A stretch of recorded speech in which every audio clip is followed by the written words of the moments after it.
Bismillahirrahmanirrahim. Assalamualaikum warahmatullahi wabarakatuh. Alhamdulillah, nahmadullah azza wa jal, wa nasta'inuhu ala umuri dinina wa dunyana, nastaghfiruhu minadh dhunubi wal khataya, wa na'udzu billahi min syururi anfusina min sayyiati a'malina. May yahdihillahu fahuwal muhtad, wa may yudlil falan tajida lahu waliyyan mursyida. Asyhadu an la ilaha illallah wa asyhadu anna Muhammadan abduhu wa rasuluh. Allahumma salli wa sallim wa barik ala sayyidina Muhammadin wa ala alihi wa ashabihi ila yaumiddin, amma ba'd. Alhamdulillah, kita bersyukur kehadirat Allah subhanahu wa ta'ala. Pagi yang mulia ini Allah pertemukan kita dalam majlis yang mulia, majlisul ilmi, majlisul Quran. Mudah-mudahan semua amal ibadah kita di awal Ramadan ini Allah terima, Allah balas dengan balasan yang berlipat ganda, dan kita dijadikan oleh Allah hamba-hambanya yang lebih bertakwa. Amin ya rabbal alamin. Salawat dan salam kita sampaikan kepada Nabiullah Rasulullah Nabi Muhammad sallallahu alaihi wasallam, kepada segenap sahabatnya, ahli keluarganya, para pengikutnya, dan kita umatnya. Insya Allah selalu berusaha mengikuti, meneladani dan mengamalkan tuntunannya, sunnah-sunnahnya, karena kita sangat berharap kita termasuk umatnya yang kelak mendapatkan syafaat. Amin ya rabbal alamin. Kajian tafsir pada pagi hari ini membahas surat Al-Furqan, yaitu dari ayat 42 sampai dengan ayat 60. A'udzu billahi minasyaitonir rajim. Bismillahirrahmanirrahim. Wa idza ra'auka yattakhidhunaka illa huzwa ahadzal ladzi ba'atsallahu rasula. Dan apabila mereka melihat engkau, wahai Muhammad, mereka menjadikan engkau sebagai bahan ejekan dengan mengatakan, inikah orangnya yang diutus oleh Allah sebagai Rasul Allah subhanahu wa ta'ala. Ayat 41 ini yang kemudian dilanjutkan dengan ayat 42 adalah tentang bagaimana sikap orang-orang musyrik terhadap Nabi sallallahu alaihi wasallam. Mereka menjadikan Nabi bahan ejekan. Mereka menyaksikan bahwa Nabi adalah utusan Allah. Yang mereka lihat adalah penampilan lahiriahnya. Yang mereka lihat adalah bahwa Nabi sama dengan manusia biasa. Nabi sama dengan mereka. Bahkan menurut mereka, Nabi lebih rendah dari mereka. Yang dilihat hartanya, yang dilihat adalah kedudukan duniawinya. Begitulah Allah subhanahu wa ta'ala mengabadikan kesabaran Nabi Muhammad ketika mereka justru malah menjadikan Nabi bahan ejekan, omongan yang tidak pantas, dengan mengatakan hal-hal yang buruk kepada Nabi sallallahu alaihi wasallam. Dilanjutkan dengan ayat 42. Hampir saja kata mereka, Muhammad ini telah menjauhkan kita dari sesembahan kita. In kada la yudilluna an alihatina laula an sabarna 'alaiha. Masya Allah. Bagaimana mungkin Nabi menjauhkan dari Allah subhanahu wa ta'ala? Tapi maksudnya adalah mereka, beberapa orang sudah mulai tertarik dengan Nabi Muhammad dan meninggalkan sesembahan mereka yang dahulu. Sehingga mereka mengatakan, untung kami bisa bersabar, tidak ikut Muhammad, sehingga kami tetap menyembah seperti yang disembah oleh nenek moyang kami. Padahal kata Allah subhanahu wa ta'ala, wa sawfa ya'lamun, nanti pada akhirnya kelak mereka akan mengetahui saat melihat azab, siapa di antara mereka dan Nabi Muhammad yang berada dalam kebenaran, siapa di antara mereka dan Nabi Muhammad yang telah sesat jalan.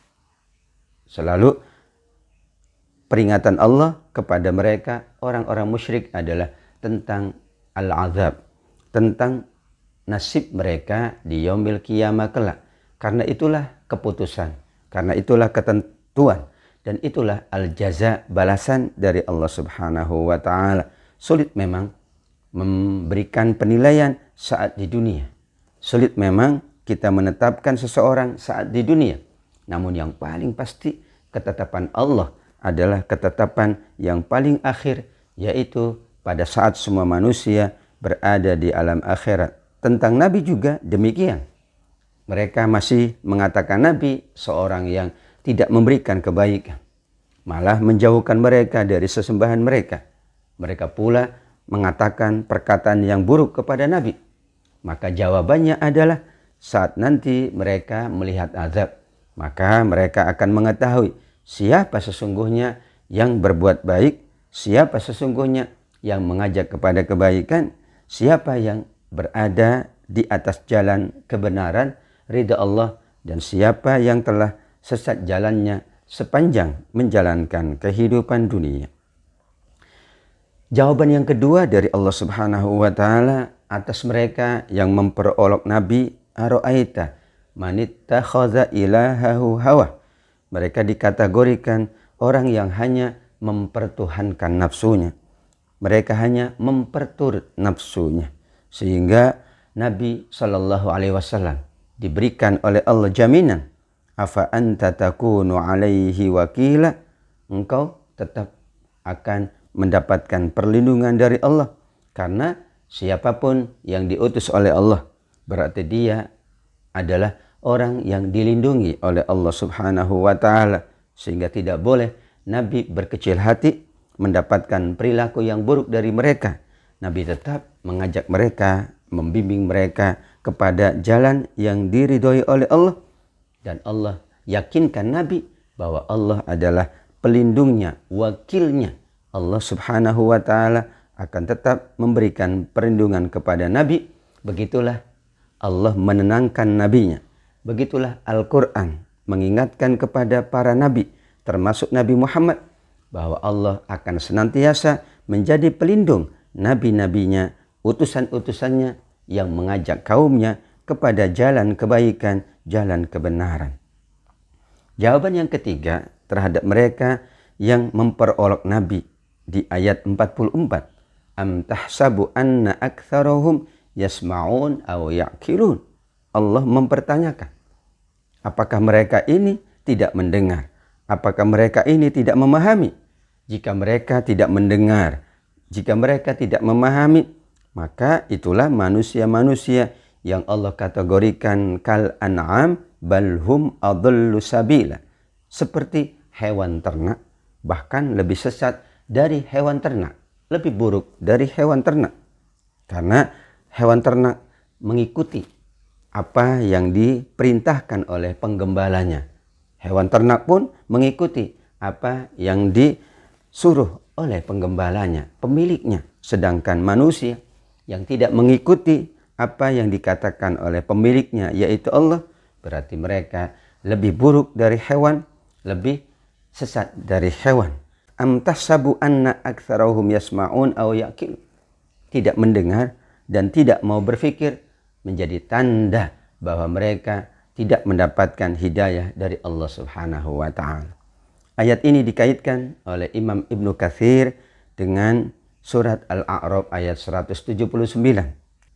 Dan sungguh Jahanam telah dipenuhi oleh bangsa jin dan bangsa manusia, yaitu mereka yang memiliki hati tetapi tidak digunakan untuk memahami ayat-ayat Allah, mendapatkan penglihatan dari Allah tapi tidak digunakan untuk melihat yang membawa kepada kebaikan, melihat yang baik-baik, melihat yang diridhoi oleh Allah, menyaksikan keagungan dan kebesaran Allah pada ciptaan-ciptaan Allah Subhanahu wa taala.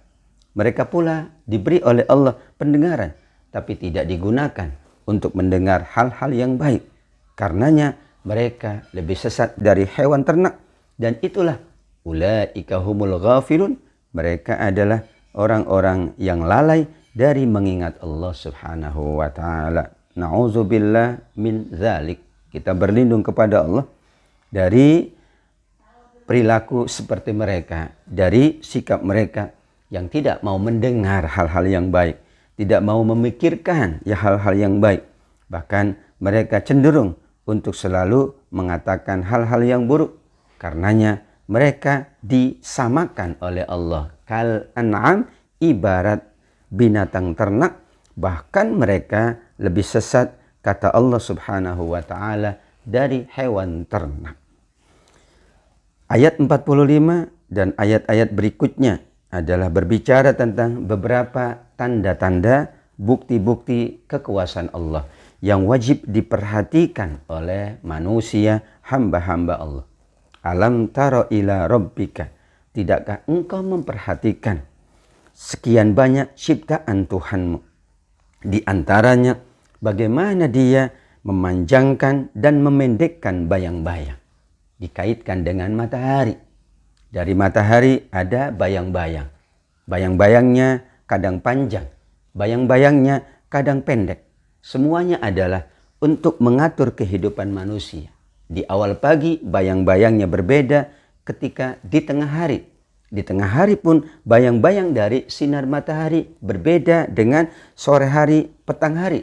Begitulah ketetapan Allah Subhanahu wa ta'ala. Dan semuanya untuk kebaikan manusia. Kalau bayang-bayangnya tetap, berarti matahari pada posisi yang sama. Namun dengan digerakkan matahari sesuai dengan kemaslahatan manusia. Ini andaian berupa bayang-bayang. Namun sesungguhnya itulah kehidupan manusia. Matahari Allah kendalikan, Allah atur sehingga memberikan kebaikan kepada manusia. Manusia dapat hidup dengan teraturnya gerakan matahari tersebut. Subhanallah. Karena kalau Allah menghendaki, walau sya'a la ja'alahu sakina, Allah kuasa menjadikan bayang-bayang itu tetap. Berarti matahari tidak bergerak, matahari tidak beredar. Dan kemudian kata Allah Subhanahu wa ta'ala, nikmat yang lain berdasarkan matahari adalah kami jadikan matahari sebagai petunjuk. Iya, petunjuk waktu kita. Petang hari, pagi hari, atau siang hari. Bahkan juga menjelang malam hari. Petunjuk tentang bagaimana kita menjalankan kehidupan di siang hari. Matahari dijadikan oleh Allah sebagai petunjuk manusia di dalam menjalankan kehidupan. Bagaimana keadaan manusia kalau tidak ada matahari? Sulit mereka untuk menjalankan kehidupan. Sulit mereka untuk mencari karunia Allah di pagi hari. Semuanya adalah dalam rangka kebaikan dan kemaslahatan manusia. Diperkuat dengan ayat 46. Thumma qabadnahu ilaina qabday yasir. Kemudian kami menarik bayang-bayang itu sedikit demi sedikit. Berproses secara bertahap sehingga manusia merasakan kenyamanan, ketenangan dengan gerakan matahari yang sudah diatur demikian sempurna oleh Allah Subhanahu wa ta'ala.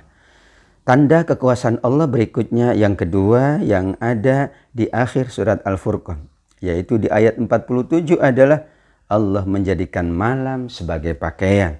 Allah menjadikan tidur waktu untuk beristirahat. Dan Allah menjadikan siang untuk manusia menjalankan usahanya, menjalankan kehidupannya. Wa huwallazi ja'ala lakumul laila libasa wan nauma subata wa ja'alan nahara nusyura. Begitulah ketentuan Allah. Namun itu adalah juga tanda pemurah Allah, pengasih Allah kepada manusia. Allah siapkan waktu malam sebagai pakaian. Mereka tidur di waktu malam, mereka berehat di waktu malam, sehingga mereka dapat bekerja di pagi hari atau di siang hari. Dan Allah menjadikan siang memang waktu untuk manusia menjalankan kehidupan. Melainkan tentu dikecualikan mereka yang memang mendapatkan tugas di malam hari. Namun yakinlah bahwa secara umum kehidupan manusia siang hari, pagi hari untuk bekerja, malam hari untuk berehat dan beribadah di sisi Allah Subhanahu wa ta'ala. Dan itulah keadaan yang terbaik untuk kehidupan manusia. Itulah ketetapan dan ketentuan Allah. Manusia mengikuti ketetapan dan ketentuan Allah, maka baiklah hidupnya. Manusia yang mengikuti ketetapan Allah, maka berlangsung kehidupannya dengan kehidupan yang menenangkan, yang memberikan kemanfaatan dan terhindar dari kemadharatan. Allah menyebutkan di ayat 48 bahwa dialah Allah pula yang meniupkan angin, membawa kabar gembira sebelum kedatangan rahmat Allah. Rahmat yang dimaksud di ayat ini adalah turunnya hujan. Hujan adalah salah satu dari tanda rahmat Allah. Salah satu dari anugerah rahmat Allah subhanahu wa ta'ala.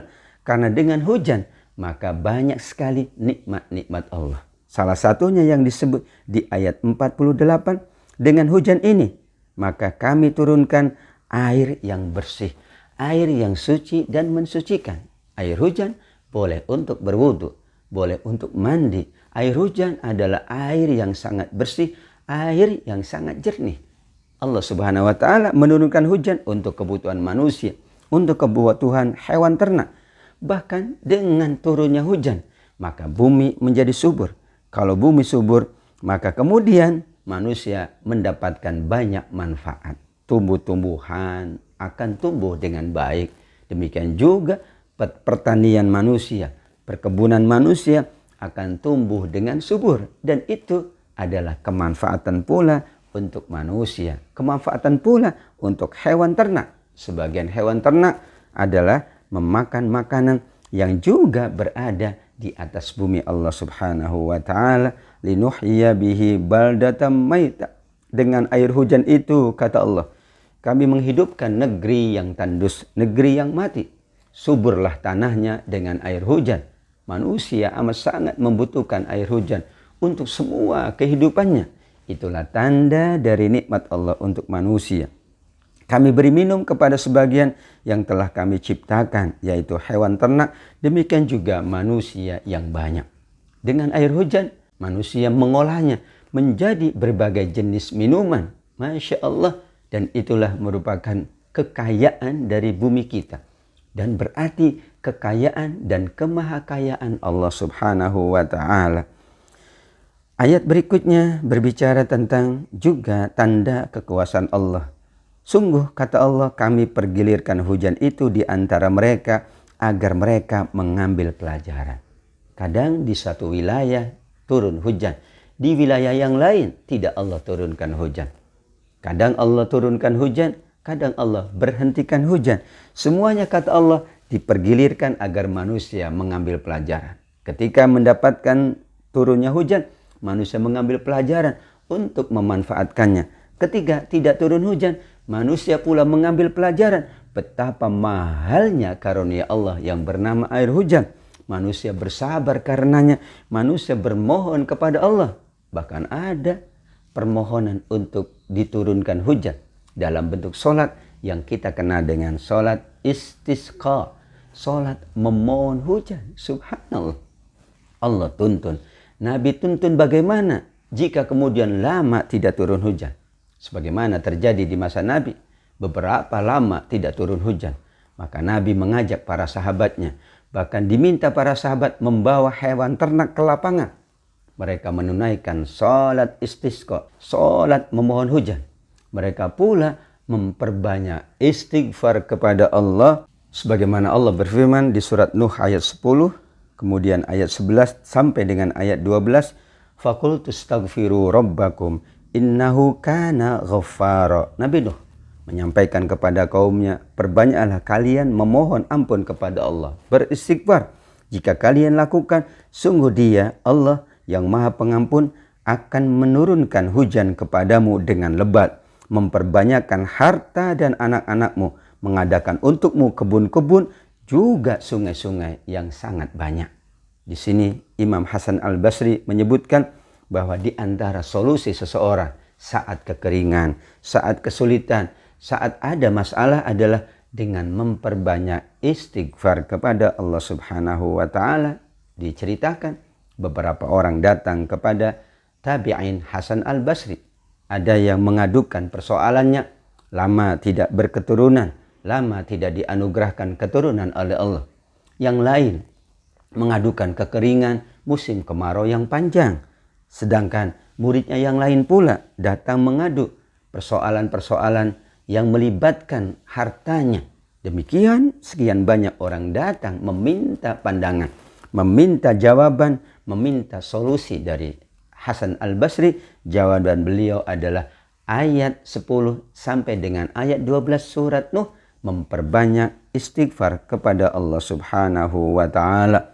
Akhir dari ayat 50, fa'aba aktsarun nas illa kufura. Namun disayangkan, kata Allah, kebanyakan manusia justru tidak bersyukur. Kebanyakan manusia malah mengingkari nikmat-nikmat Allah Subhanahu wa taala.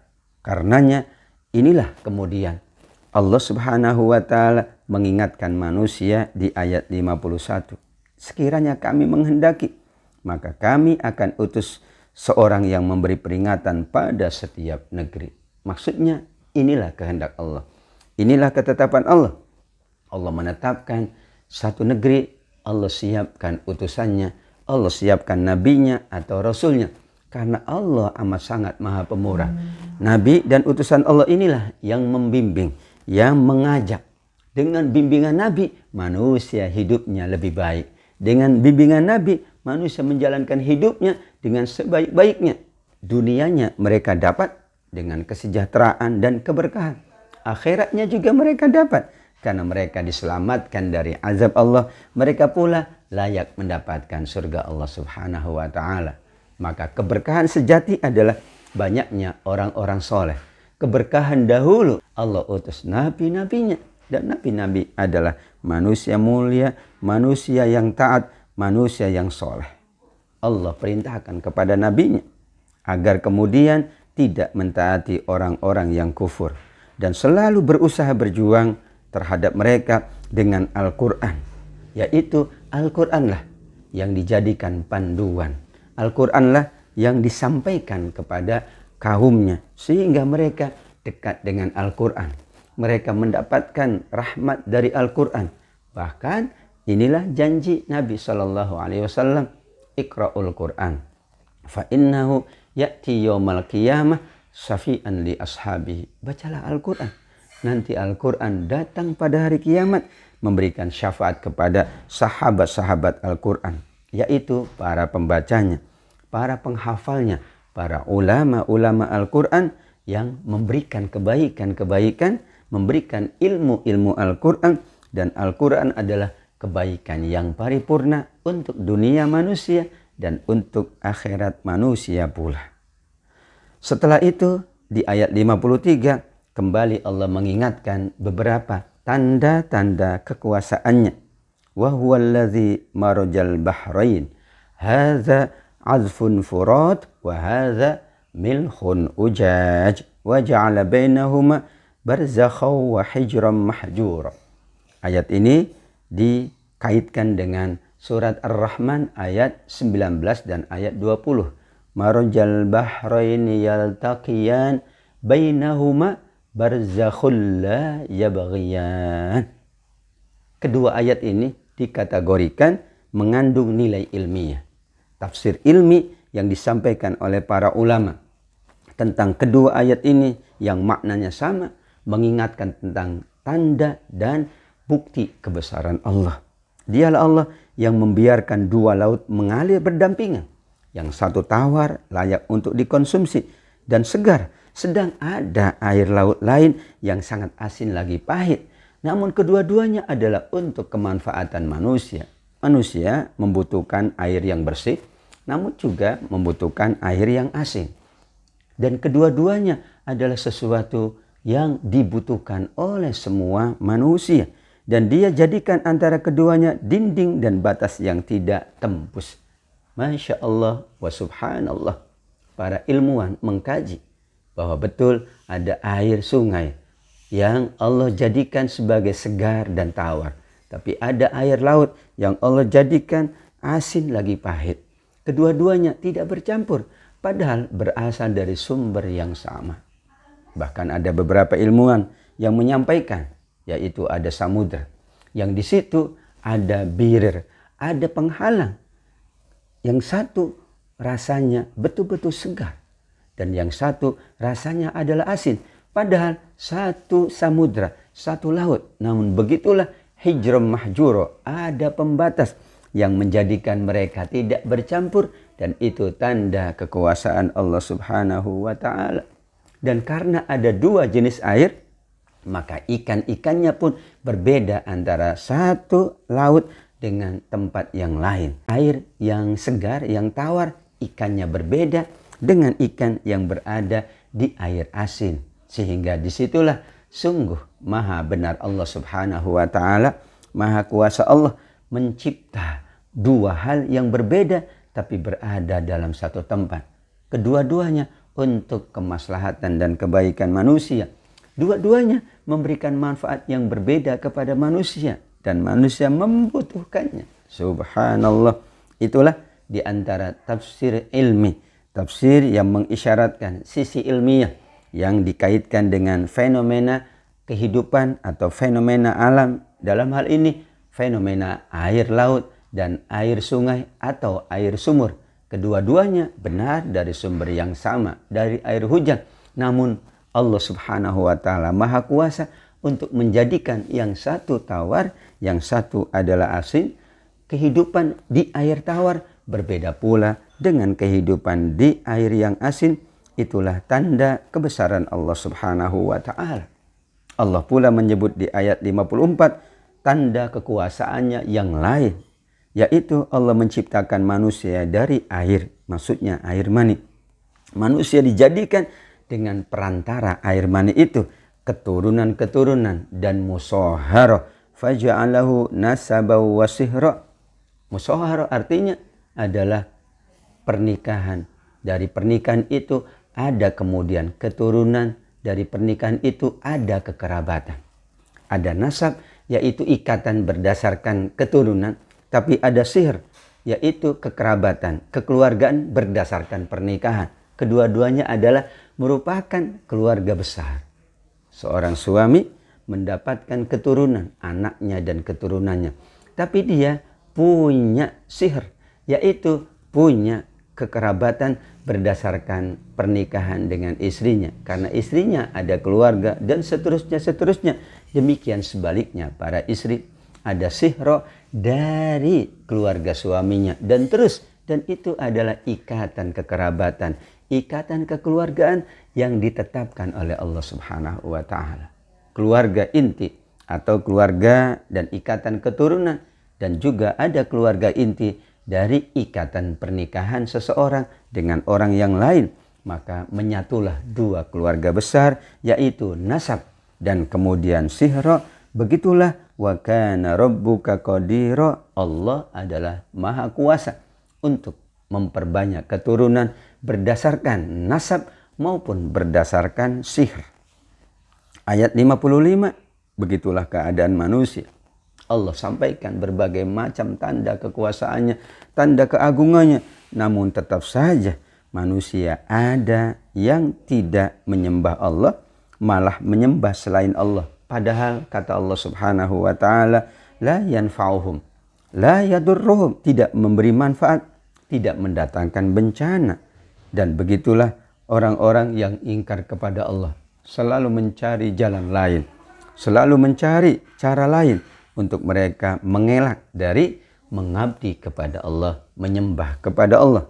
Padahal kewajiban utama manusia, sebagaimana dalam hadis Mu'ad radhiyallahu an ta'budu wa la tusyriku bi syai'.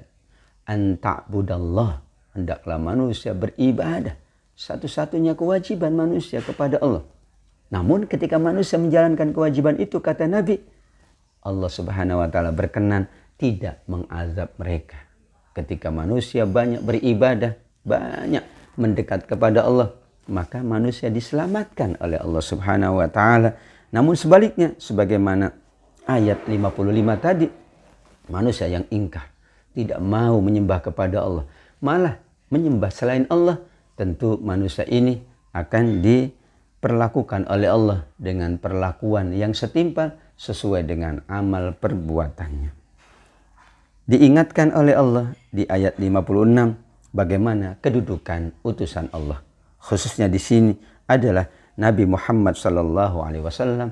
Wa ma arsalnaka illa mubasysyiran wa nadhira. Kami tidak mengutus engkau Muhammad melainkan dua, pembawa kabar gembira, mubasysyira, dan pemberi peringatan, nadhira. Dua hal itulah yang dijalankan oleh Nabi. Ketika umatnya patuh, ketika umatnya mau mengikuti ajakannya, maka Nabi menyampaikan kabar gembira. Kabar gembira nikmat, kabar gembira keberkahan, kabar gembira surga. Namun manakala mereka tidak mau mengikuti, Nabi pula memberi peringatan, mengingatkan mereka akan kemungkinan turunnya bala dari Allah, musibah dari Allah, kemungkinan mendapatkan azab Allah Subhanahu wa taala. Antara memberi peringatan dan memberi kabar gembira adalah keseimbangan. Yaitu di situ ada perintah-perintah Allah dijalankan, ada kabar gembira. Ada larangan-larangan Allah dijalankan, ada peringatan. Dan manusia membutuhkan kedua-duanya. Kadang-kadang kita perlu diingatkan. Wa dzakir fa inna dzikra tanfa'ul mu'minin. Kata Allah, berikanlah peringatan. Peringatan itu amat sangat bermanfaat bagi orang-orang beriman. Manusia punya sifat salah, punya sifat lalai. Kalau tidak diingatkan, mungkin manusia terus-menerus dalam kesalahan, dalam dosa. Maka Nabi diantaranya berfungsi memberi peringatan. Namun ketika manusia menjalankan perintah Allah, menjalankan kebaikan-kebaikan dan ketaatan, maka Nabi berfungsi pula untuk memberikan kabar gembira. Demikian kita kepada keluarga kita. Ketika mereka menjalankan ketaatan kepada Allah, kabar gembiralah yang disampaikan. Ketika mungkin mereka lalai dan lupa, maka kita memberikan peringatan, namun dengan bahasa yang sebaik-baiknya agar betul-betul mereka menyadari apa yang sesungguhnya mereka patut lakukan untuk mendapatkan banyak karunia ridho dari Allah Subhanahu wa taala.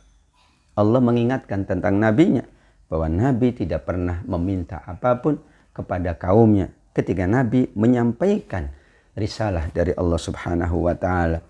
Mereka pula sungguh malah mengabaikan semua ajakan-ajakan Nabi. Malah orang-orang mengambil jalan kepada Allah dengan cara yang terbaik. Inilah komitmen para nabi. Begitulah tuntunan Allah kepada para nabi. Mereka betul-betul amat sangat ikhlas menjalankan dakwahnya, menyampaikan kebaikan-kebaikannya. Ini untuk menguatkan bahwa para nabi tidak mengharapkan apapun dari manusia. Mereka hanya mengharapkan dari Allah.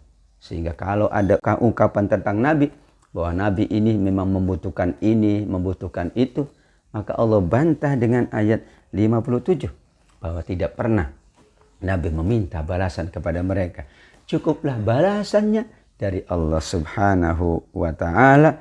Perintah kedua kepada para nabi adalah selalu bertawakal kepada Allah. Wa tawakkal 'alal hayy, dengan sifat yang maha hidup dan tidak akan pernah mati. Kemudian perintah pula untuk bertasbih memuji Allah. Dan cukuplah Allah yang maha mengetahui dosa hamba-hambanya, dosa kaumnya yang tidak mau mengikuti tuntunan, bimbingan, dan ajakan para nabi. Bertawakal merupakan sifat yang mulia. Dengan tawakal berarti kita sudah menyerahkan sepenuhnya kepada Allah. Dengan bertawakal berarti kita menjadikan Allah pelindung kita dan penolong kita. Tawakal ini sifat yang sangat agung. Dan itulah sifatnya para nabi. Mereka tetap ikhtiar yang maksimal menjalankan tugas dari Allah. Namun Allah perintahkan mereka bertugas hanya menyampaikan. Menyampaikan kabar gembira, menyampaikan peringatan. Ketika mereka tidak mau mengikuti, maka mereka diperintah, yaitu para nabi, bertawakal kepada Allah. Banyak bertasbih kepada Allah. Allah lah yang maha mengetahui semua kesalahan dan dosa mereka. Kalau Allah maha mengetahui, maka Allah lah yang akan membalasnya. Para nabi terbebas dari dosa-dosa mereka. Para nabi berarti diamankan oleh Allah Subhanahu wa taala. Kenapa wajib kita bertawakal? Allazi khalaqas samawati wal arda wa ma bainahuma fi sittati ayyam. Bagaimana mungkin manusia tidak bersandar, tidak bergantung kepada Allah?